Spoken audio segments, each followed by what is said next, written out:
ये कहानी आरव और अनन्या की है, जिनका प्रेम उनके दिलों में गहराई तक बसा हुआ था, लेकिन समाज की दीवारों और वक्त के थपेड़ों ने उनके प्यार को हिलाकर रख दिया। आरव एक साधारण परिवार से ताल्लुक रखता था, लेकिन उसकी सोच बड़ी थी। वह एक कवि था जिसने जीवन को भावनाओं और शब्दों के खेल में गहराई से देखा था। उसकी कविताओं में प्रेम की कोमलता और दर्द का एहसास साफ झलकता था। वहीं अनन्या एक अमीर परिवार की लड़की थी, जिसे बचपन से ही हर सुख सुविधा मिली थी, लेकिन उसके दिल में एक खालीपन था जिसे न दौलत भर सकती थी, न ही समाज की ऊंचाई। दोनों की मुलाकात एक कॉलेज के साहित्यिक आयोजन में हुई। आरव ने अपनी एक कविता सुनाई जिसमें प्रेम और दर्द की गहराई थी। अनन्या उस कविता में खो गई। जब आरव ने मंच से उतरकर अनन्या को देखा तो उसकी आंखों में एक अजीब सी चमक थी जो दोनों के दिलों में गहरे उतर गई। इसके बाद आरव और अनन्या की मुलाकातें बढ़ने लगीं। आरव अपनी कविताओं के जरिए अनन्या के दिल तक पहुंचने लगा और अनन्या ने आरव के जीवन में एक नई रोशनी भर दी। दोनों को एक दूसरे में वह सुकून मिला जिसे वे सालों से तलाश रहे थे। आरव का सरल और सच्चा स्वभाव अनन्या को प्रभावित करता था और अनन्या की मासूमियत और निडरता आरव को उस पर और भी मोहित कर रही थी। एक दिन जब दोनों नदी के किनारे बैठे थे, आरव ने अनन्या से कहा, तुमने मेरी जिंदगी में वो रंग भर दिए हैं जिन्हें मैं कभी देख भी नहीं सकता था। अनन्या मुस्कुराई और बोली, तुमने मेरी दुनिया को शब्दों की एक नई किताब दी है जिसमें हर पन्ना प्रेम और भावनाओं से भरा है। दोनों ने एक दूसरे से वादा किया कि चाहे जो भी हो वे हमेशा एक दूसरे के साथ रहेंगे, लेकिन प्यार के रास्ते हमेशा आसान नहीं होते। आरव और अनन्या के बीच समाज की ऊंचाई और आर्थिक असमानता की दीवारें खड़ी थीं। अनन्या का परिवार उच्च समाज से था और आरव के पास सिर्फ अपनी कविताओं का सहारा था। जैसे ही उनके प्यार की खबर अनन्या के घर वालों को लगी, उन्होंने तुरंत इसका विरोध किया। अनन्या के पिता ने साफ कह दिया, आरव तुम्हारे लायक नहीं है। तुम्हारी शादी समाज के एक प्रतिष्ठित परिवार में ही हो सकती है। अनन्या ने अपने परिवार से लड़ने की कोशिश की, लेकिन वे अकेली पड़ गई। उसके माता पिता ने उसे इमोशनल ब्लैकमेल करना शुरू कर दिया, ये कहते हुए कि अगर उसने आरव से शादी की तो उन्हें समाज में बेइज्जती झेलनी पड़ेगी। दूसरी ओर आरव भी इस दबाव को महसूस कर रहा था। वह जानता था कि अनन्या के लिए उसका प्यार सच्चा है, लेकिन वह अनन्या के परिवार की प्रतिष्ठा और उसकी भविष्य की संभावनाओं को अनदेखा नहीं कर सकता था। अनन्या और आरव ने मिलकर एक निर्णय लेने की कोशिश की।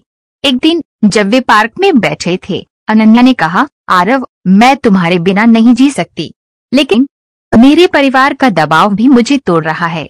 मैं क्या करूं? आरव ने उसकी आंखों में देखा और गहरी सांस लेते हुए कहा, हमारा प्यार सच्चा है, लेकिन अगर तुम्हारे परिवार का सम्मान तुम्हारे लिए महत्वपूर्ण है तो मैं तुम्हारे रास्ते से हटने को तैयार हूँ। मैं नहीं चाहता कि तुम्हारी जिंदगी किसी भी तरह की तकलीफ में गुजरे। अनन्या रो पड़ी। मैं तुम्हारे बिना नहीं रह सकती, उसने रुंधे गले से कहा। आरव ने उसे गले लगाया और कहा, अगर हम एक दूसरे से प्यार करते हैं तो वक्त हमें फिर से साथ लाएगा, लेकिन फिलहाल हमें अलग होना होगा। आरव और अनन्या के बीच का प्यार अब उनके लिए एक चुनौती बन चुका था। समाज के दबाव, पारिवारिक जिम्मेदारियों और आर्थिक असमानताओं ने उनके प्यार को आहत किया। एक रात अनन्या के माता पिता ने उसे एक ऐसे व्यक्ति से शादी के लिए मजबूर किया जिसे वह नहीं जानती थी और उस पर भारी दबाव डाल दिया। अनन्या ने आरव को आखिरी बार मिलने के लिए बुलाया। दोनों नदी के किनारे उसी जगह मिले जहां उन्होंने अपने प्यार का इजहार किया था, लेकिन आज वो जगह अलग लग रही थी। अनन्या की आंखों में आंसू थे और आरव की आंखों में दर्द। आरव ने अनन्या का हाथ थामकर कहा, अगर ये हमारी आखिरी मुलाकात है तो मैं चाहता हूँ कि तुम हमेशा खुश रहो। अनन्या कुछ कह नहीं सकी, उसके आंसू सब कुछ बयां कर रहे थे। दोनों ने एक दूसरे को गले लगाया और ये जानते हुए कि ये उनका आखिरी अलविदा है, वे बिछड़ गए। समय बीतता गया। अनन्या की शादी हो गई, लेकिन उसके दिल में हमेशा आरव की जगह रही।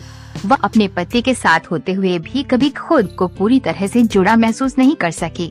आरव ने भी अनन्या को भुलाने की कोशिश की, लेकिन उसकी कविताओं में अब दर्द और बिछड़न के रंग घुल गए थे। वह अब एक मशहूर कवि बन चुका था, लेकिन उसकी प्रसिद्धि के बावजूद उसके दिल में एक खालीपन था जिसे कोई भर नहीं सकता था। वह अपने शब्दों के जरिए अनन्या से बात करता और हर कविता में उसकी झलक ढूंढता। कई साल बाद एक साहित्यिक सम्मेलन में आरव का नाम बतौर प्रमुख कवि बुलाया गया। वह मंच पर आया और उसने अपनी सबसे दिलकश कविता सुनाई। जब उसने ये कविता खत्म की तो उसने देखा कि दर्शकों में कोई उसकी ओर बहुत ध्यान से देख रहा है। वह अनन्या थी। उसकी आंखों में वही पुरानी चमक थी, लेकिन उसके चेहरे पर वक्त की लकीरें साफ दिखाई दे रही थीं। दोनों की आंखें मिली और उस एक पल में दोनों ने वर्षों का दर्द और प्रेम साझा किया। सम्मेलन के बाद दोनों मिले। अनन्या ने धीमे स्वर में कहा, तुम्हारी कविताएं अभी मेरे दिल तक पहुंचती हैं। मैंने तुम्हें कभी नहीं भुलाया। आरव ने उसकी ओर देखा और कहा, तुम मेरे शब्दों में हमेशा जिंदा रही हो। दोनों ने महसूस किया है कि उनके बीच का प्रेम कभी खत्म नहीं हुआ था, लेकिन अब वे अलग अलग जीवन जी रहे थे। अनन्या का एक परिवार था और आरव अपने अकेलेपन में जी रहा था, लेकिन उनके बीच का प्रेम अब भी उतना ही सच्चा और गहरा था। इस पुनर्मिलन के बाद दोनों ने एक दूसरे से एक बार फिर मिलने का वादा किया, लेकिन वक्त ने एक बार फिर उनका इम्तिहान लिया। कुछ महीने बाद आरव को एक गंभीर बीमारी का पता चला और वह बिस्तर पर आ गया। अनन्या को जब ये खबर मिली तो वह उससे मिलने अस्पताल आई। आरव ने कमजोर आवाज में कहा, शायद ये हमारी आखिरी मुलाकात है, लेकिन मुझे खुशी है कि तुम यहाँ हो। अनन्या की आंखों में आंसू थे। उसने आरव का हाथ पकड़ा और कहा, तुम मेरे दिल में हमेशा जिंदा रहोगे। आरव ने हल्की सी मुस्कान दी और कहा, मैंने अपने जीवन में सिर्फ एक ही सच्चा प्रेम किया और वो तुम थी। उस रात आरव की सांसें थम गईं। अनन्या ने उसे आखिरी बार गले लगाया और उसकी आंखों से बहते आंसू आरव के चेहरे पर गिरते रहे। ये प्रेम कहानी किसी फिल्मी अंत से परे थी। आरव और अनन्या का प्रेम सच्चा और गहरा था, लेकिन समाज और परिस्थितियों की बेड़ियों ने उन्हें अलग कर दिया। उनके बीच का प्रेम कभी खत्म नहीं हुआ, लेकिन वह हमेशा अधूरा रहा। अनन्या ने अपने जीवन में आरव को कभी भुलाया नहीं और आरव की कविताओं में अनन्या की छवि हमेशा बसी रही। दोनों का प्रेम वक्त की दीवारों से हार गया, लेकिन उनके दिलों में हमेशा जिंदा रहा। यह कहानी उस सच्चे प्रेम की है जो न पूरी तरह मिल पाता है और न ही कभी खत्म होता है।